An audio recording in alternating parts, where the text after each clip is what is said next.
Greetings fellow gamers, I'm the Soulsborne Seeker and today I'll be reviewing Zapling Bygone, a twisted pixelated Metroidvania title with science fiction and cosmic horror elements. Zapling Bygone was originally released by Nine Finger Games back in December of 2020 for PC, before making the jump to consoles on March of 2023 with the help of Jandusoft, effectively becoming available also for PS4, PS5, Nintendo Switch, Xbox One, as well as the Xbox Series X and Series S. Zapling Bygone tells the story of Zap, an alien entity with the ability to absorb the dead and add their consciousness into its collective hive mind, which allows it to hear their thoughts and also gain their knowledge and abilities. Zap wandered the stars for millions of years in peace, but things took a dark turn with the emergence of the Parasite, a hostile organism born of greed and wrath that grew from within, tainting the alien and threatening to completely overtake it. In an effort to save itself from total oblivion, Zap traveled the world in search of knowledge on how to beat its darker half, consuming countless fallen civilizations but failing to discover a solution. On the verge of losing hope, Zap finally comes across an unmapped and unnamed world that was hidden from view. In a last-ditch effort to win against the Parasite, Zap tears off a part of itself and sends it down to the cryptic planet to investigate,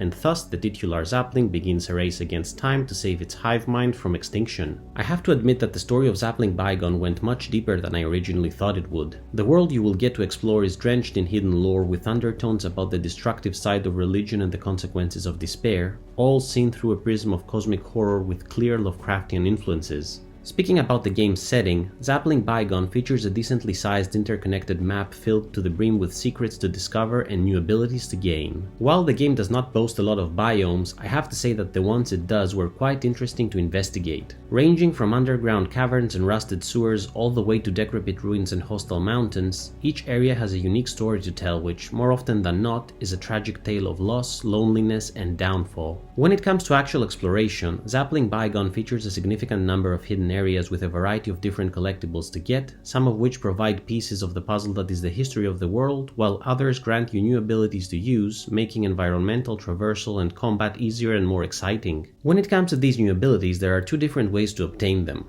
The main one is through the collection of the skulls of your enemies. As mentioned previously, Zap is an organism with the ability to tap into the minds of the dead and assimilate their skills, an ability that extends to the Zapling as well. You mainly collect new skulls by defeating bosses, though there are a few that are either placed in obscure areas just waiting for you to find them, or need specific actions to be taken before they appear. The second way to upgrade your skill set is by gathering certain chips which contain power-ups for a variety of different elements like health, attack speed, ranged combat, and healing speed among others, and can be installed in the skulls you obtain and wear. Said chips can be found scattered around the world, with some of the more powerful ones being rewards for the completion of difficult platforming challenges. With a wide variety of skulls and chips at your disposal, it is up to you to experiment with different combinations in order to accommodate your playstyle. Talking about bosses, Zapling Bygone featured a surprising amount of big bads for its length, most of which were quite fun to go up against. While a lot of them were relatively easy to beat, there were certain battles that required incredibly quick reflexes and pattern recognition in order to emerge victorious, and those were the most exciting of the bunch. The game also boasts a good number of secret bosses that you can look for, which yield useful rewards if you manage to take them down. Combat-wise, the game is fairly simple and straightforward, which is something I really enjoyed. Though it features both close and long-ranged fighting, close combat is the basic approach to dealing with enemies and also the one I found the most enjoyable. There was something really cathartic about beating my opponents to a pulp with my tentacles that never allowed me to get bored.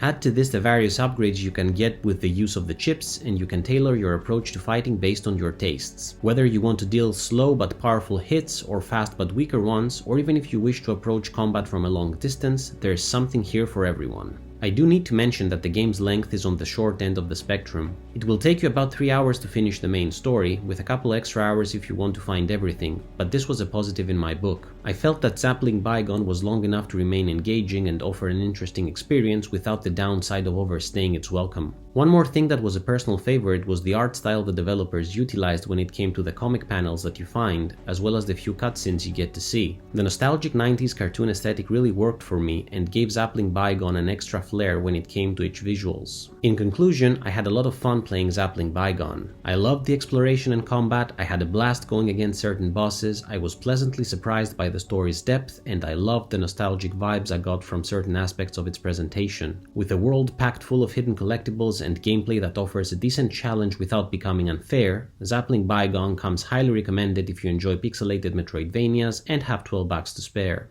My final verdict on Zapling Bygone is 7.5 out of 10. What did you think about Zapling Bygone? Have you played it yet? Do you agree with the points I mentioned, or do you see things differently? Let me know in the comments below, and please subscribe if you enjoyed this video. As always, thank you so much for watching. Until next time, Soulsborne Seeker out!